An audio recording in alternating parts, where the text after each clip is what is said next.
Daemon X Machina is a mecha action game released in 2019 for the Nintendo Switch. It then later got a PC port in 2020. It was developed and published by Marvelous Inc.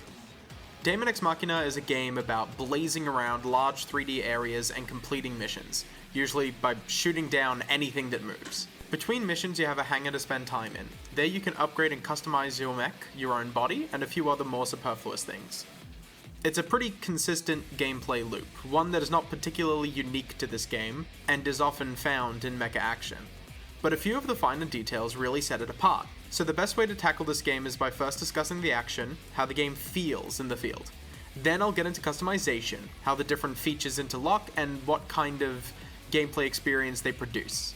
Then we'll move on to some other details such as story and visuals before wrapping things up. But before any of that, it's worth knowing who helped make this game and how. So, the subsidiary tasked with primary development of this game is First Studio. They're an internal development team started by Marvelous in 2016, so their specific backlog is actually quite short. Their currently attributed games are God Eater 3, Fate Extella Link, and this game, all of which are Japanese-styled, mid-budget action games. Personally, they're all games I'm very interested in and hope to try out at some point. But currently, I haven't given either one of these other games a try, so I only have Daemon X Machina. When comparing them just on a cursory glance, they do seem to have pretty similar action cores to their gameplay, but the most notable departure for this title, of course, is the mecha suits. Which is why their producer was prominently advertised and involved in the project, Kenichiro Tsukuda. He is most known for producing Armored Core 2, 3, and a couple of the titles in the series. The game only took around 2 years to develop, with work starting in mid-2017 and the game releasing in September 2019. There was clearly a lot of thought put into carving out the identity for Daemon X Machina. In an interview with Tsukuda and the mecha designer Kawamori Shoji, they discussed the project's origins. What I found most interesting were their comments on the game's visual identity. How despite the team's trepidation, they leaned into exaggerated and almost cartoony elements, most notably in the animations and in the projectiles. I think the changes paid off, and I'll discuss that when we get to the game's visuals. I think the most notable thing to pick up from this development history is that it feels relatively amateur.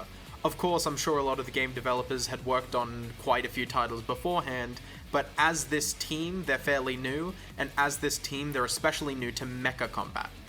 Now with that in mind, let's get into gameplay. I think in general, mecha games have to take a stand, whether they try to feel clunky or feel smooth. Both have their merits, and personally I love both styles. Clunkiness is not traditionally a good thing when it comes to game feel, but it communicates the heft and weight of these machines beautifully. It creates more interesting obstacles to overcome and deepens your relationship with movement and the world around you. However, smoothness is also quite gratifying. It feels good to have a game be responsive. Intuitive controls and those types of things are typically considered the goal for a reason. A good example of the difference is, I would say, the first Armored Core game for PlayStation 1 has quite difficult and messy controls, but I think that really impacts the game's experience in a good way. However, if you jump all the way to Armored Core 6, that is a much smoother and accessible experience, which also pays off in different ways. Daemon X Machina mostly chooses the latter option. As you move, your mech only takes a few steps before it transitions into skating along the ground in an incredibly satisfying way. You have plentiful boost, which you can use to send you in any direction you please at a moment's notice. Most of the gunfire is done through homing reticles, so there isn't any need for hyper-meticulous aiming in general, freeing up more of your attention to go towards the movement and positioning. Flying is a little weird, but I think it works to simplify movement. 3D movement can be very tough to manage when you're able to go airborne. You can't use the joystick on its own for movement, since you need to be able to move forward and go up. So usually up is on a different button, which can also have its own problems. Here, sometimes it almost works like a Mario water level, pressing the jump button to launch into the air. Your thrusters are engaged, providing some floatiness. However, you'll start to sink in time, so you have to routinely press it or hold it to stay in the air. When you're boosting, you don't drop in altitude, so that it feels fast and doesn't overcomplicate things. You can also switch off your thrusters completely so that you land on the ground with a satisfying collision. Overall, it feels pretty great, about exactly what you'd want from a game focused on fast and frenetic, accessible combat. Like I mentioned before, all ranged weapons have a pretty significant lock-on. The exact size and accuracy of the lock-on depends on the weapon, which adds to the variety quite nicely. There are also shoulder rockets, which count up and home in on enemies separately from your handheld weapons. What I find most interesting is the way the game influences your positioning. The worst case scenario for something like this is if you feel incentivized to hang back, play slowly and carefully. This type of game is designed to have you zooming around at top speeds, really engaging with the enemy. But if a player doesn't feel that it's worth it, they'll play in a way that's less fun most of the time. Firstly, of course, the lock-on gets you nice and close. The ranges are still pretty wide for most weapons, so there's still absolutely room to hang back, but you won't be sitting in the corner of the map sniping from afar, even with the sniper rifles in the game. Next is how the game manages ammunition. Weapons run out of ammo. In the mid to late game, you'll need at least twice the amount of bullets that you come in with to vanquish all your enemies. Basically, every small enemy in the game drops ammo for you to pick up, but the radius is shockingly small for the pickup. You can't just glide around the battlefield and expect refills, you have to seek them out quite deliberately. So you're basically forced right into the middle of a gunfight to pick up the much needed ammunition to continue. Then there are melee weapons. Of course, by offering some close range combat, players will want to get in there. It gives you the option to really chase down and dominate over mid to long range enemies. The various swords are incredibly satisfying. There's even this clash mechanic. When your enemy also has a sword, you can strike at each other at the same time and button mash your way to victory. It's very hollow, but the spectacle does more than enough to justify its inclusion. You also get rewards for looting a fully broken down enemy arsenal. This is the main way to find new parts and weapons for your mech, and it's honestly pretty rewarding. I love finding them in the field, salvaging it from whoever I just beat, maybe even taking the weapon that they were giving me so much trouble with. There were, however, a couple throughout the world that you can just pick up right when you load into a mission, mostly just to bolster a budding player's item supply. Another aspect that keeps you mobile and thinking about where you should be is the ground, which creates an interesting dynamic. Firstly, the main method of healing on the field is through these blue trucks that litter each arena. By destroying them, they create a large aura of healing that restores your VP, which is your health, when you're inside of it. But when you're on the ground, there are some pros and cons to ground battles. There are less dimensions to consider, which means centering and aiming against more adept arsenals is far easier. I'll get into enemy behavior later, but being on the ground is a massive bonus. But it also makes you a much easier target as well, granting you less options movement-wise. You also have a number of small broken down cars in basically every map. You can pick them up and hurl them at enemies for massive damage. It is in fact a strategy that, while seemingly skippable, basically saved me from the final boss, so it absolutely has its merits. All in all, what I mean to say is that the game doesn't just want to keep you moving, it also gives you options of where to be. It incentivizes you to play in engaging ways, while still letting you take the reins and feel meaningfully in control of what you choose to do. Now, with that movement, there are some nuances with stamina. You have a stamina gauge that you drain to quickly boost in whatever direction, giving you a lot of freedom to zip and zoom whichever way you please. It's another stat for you to manage, and you become quite sluggish if you let it completely drain. Micromanaging things like this adds layers to the gameplay and reinforces the feelings of managing a piece of machinery, almost like a gas gauge you have to occasionally glance at while in the heat of battle. Another bar to manage is the Femto one, which is a lot less easy to understand. Honestly, I find it an odd inclusion for a number of reasons. It's the game's kind of fantasy fuel, and is utilized in a few ways, though none of them feel particularly cohesive. When expended, you can replenish it in similar clouds to the health restoratives. These red auras are placed around the map, the restoration also partially happens automatically, and it isn't increased that much by being inside the cloud. It feels very oddly balanced. But about those Femto mechanics, they are some of the more unique elements in the game's action combat. I just have some issues. Let's get into them. Most notably, there are the Femto stances. You have 3 modes you can opt into to temporarily improve a separate facet of your capabilities. You can increase your bullet damage, boosting, or defense. In order to use any of them, you have to have enough Femto in general, and anything in the individual meters. Once one is selected, it will only drain from the bar when in use, so when you're shooting, when you're boosting, when you're getting shot. Each drain and restore individually. The damage increase is pretty sizable with the offensive stance, and basically always worth using when you have any bar to spend. For the speed stance, the boost is slightly faster, but more importantly, it no longer drains stamina, meaning you get a whole lot more out of it, and what you get is more effective. Great for keeping up with enemy arsenals, or removing the tedium from long distance travel. Finally, the defensive one is quite evidently valuable. Taking less damage in an action game is a good thing. In isolation, I think this is a solid mechanic, but honestly, it is practically ruined by its controls, and further muddied by some lack of communication with the player. Firstly, the way you enable these stances is to press up or down on the D-pad. Then you keep pressing the button to cycle between them. So in order to quickly enable the boost, you need to reach over underneath the thumb and press it twice. It does not feel good when you want all of these abilities at a snap moment, and you'll want to switch them up quite quickly, so needing to take your thumb off of the left joystick sucks, because you're sacrificing your movement in order to enable it. Despite this being minor, this is enough to really start ruining it for me. Such a simple but grave issue. And it doesn't stop there. They weirdly shut off very often. I was never really able to tell exactly what it was, as it was mostly in the middle of combat when I wasn't paying attention. But you might enable it and glance over and see it unused, despite more than enough bar left. It's incredibly frustrating and kind of makes you want to ignore it as you keep pressing it and it keeps turning off. With some minor changes, it could be a great way to adapt your gameplay and separate low and high skill play. But as it is, I can only see it as a fiddly mess. Now secondly, there's the Mirage system. You click on the right stick and create an illusionary duplicate. Now, besides maybe changing the behavior of the enemies and thus getting shot slightly less, I really didn't feel any difference with it enabled or not. Especially since I usually have 2 or 3 AI companions in almost every mission, so it's not like they were focused on me in the first place. It was almost hypothetical of a change. So to be completely honest, I basically forgot about it almost instantly. I'm willing to admit this is partially my fault. I was not optimizing my gameplay and perhaps missing the nuances of this mechanic.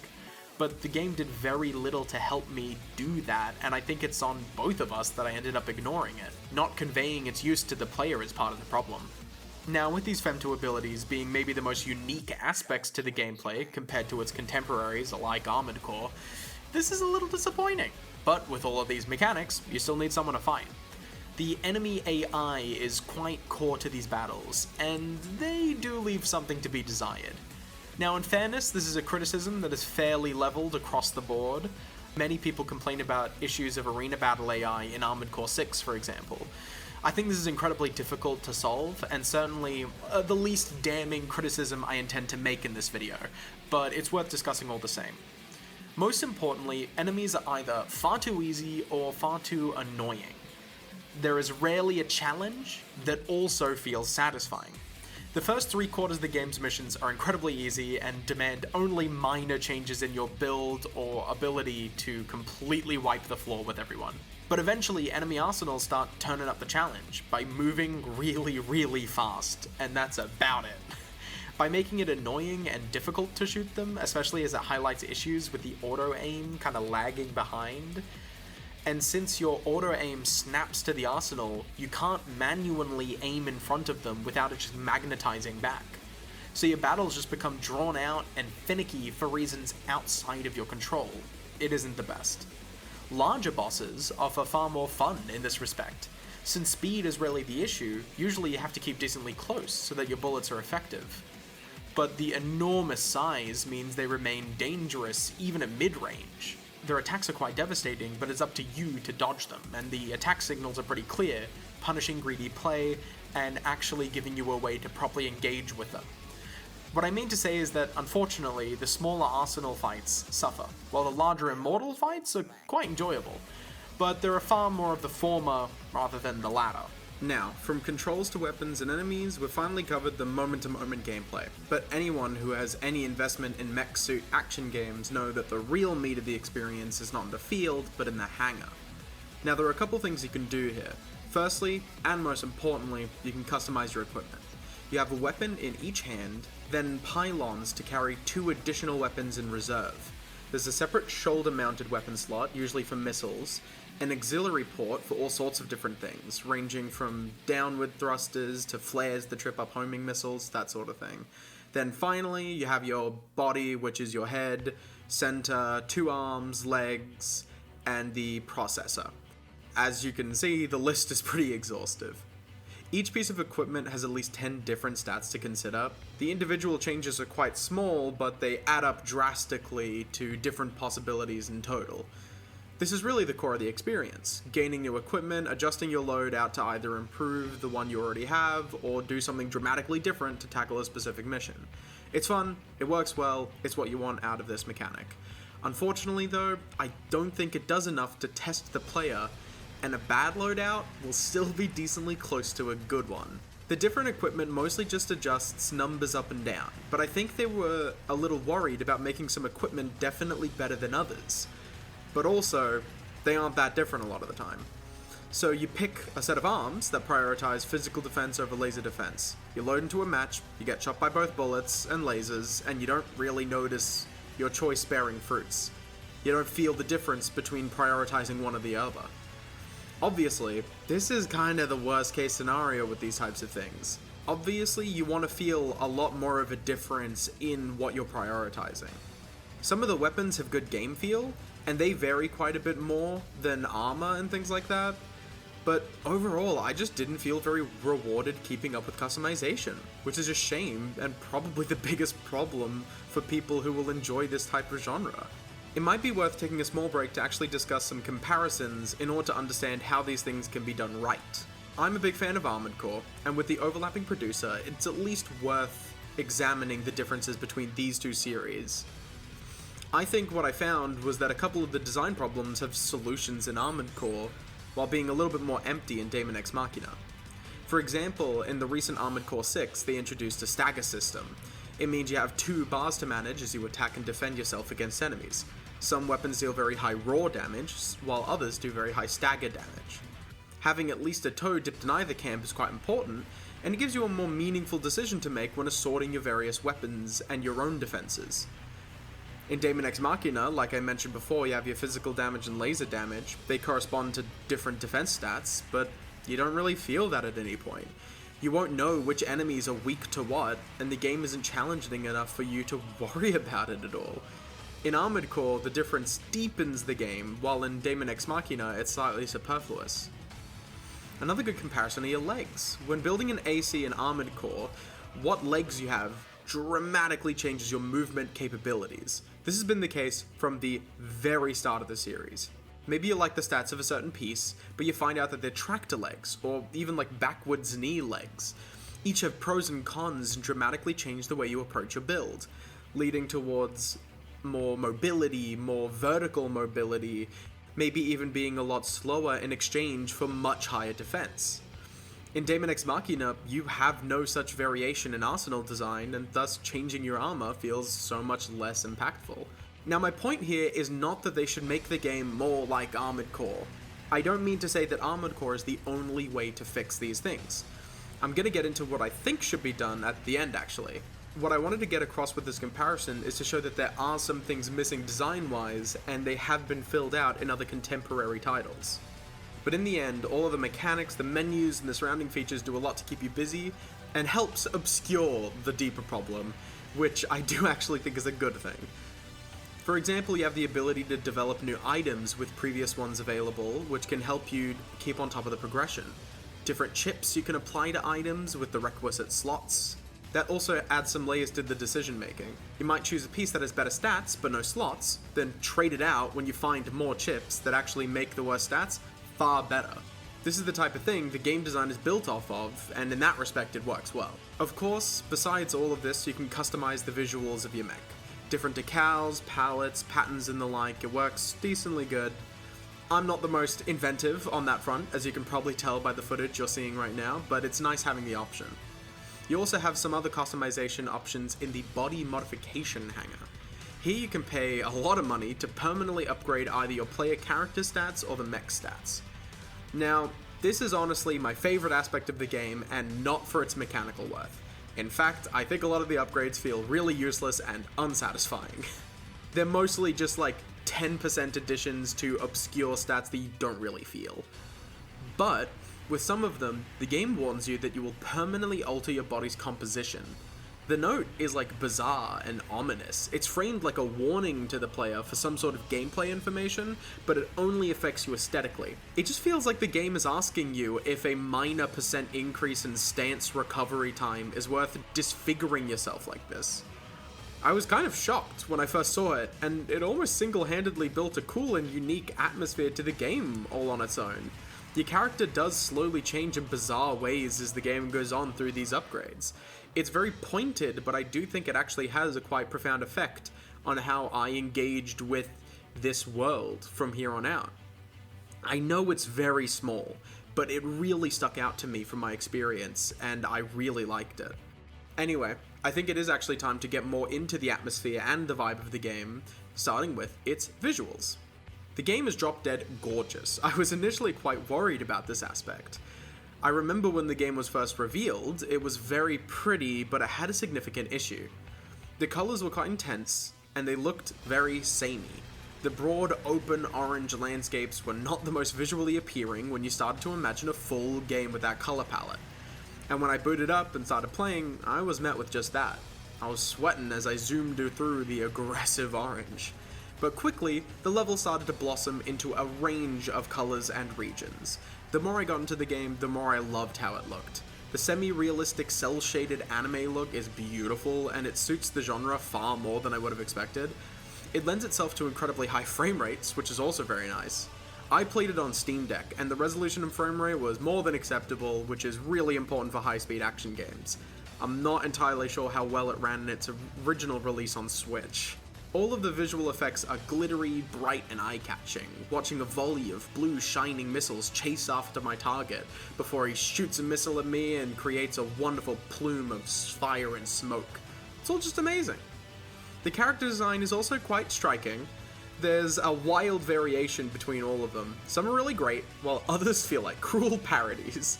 A bit of a mixed bag overall, but I appreciate the bizarreness.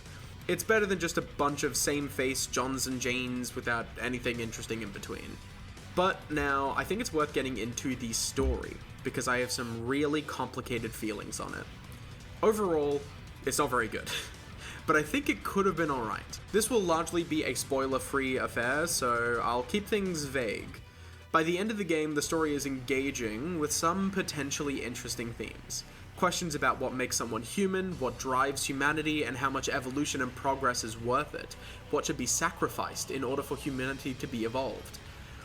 But to describe the story in this way misses the point, which is that the story is told very poorly, and I think the issue can be broken up into two main problems. For one, the game practically begs you to stop paying attention as early as possible. Each and every mission has a lengthy dialogue cutscene before it starts.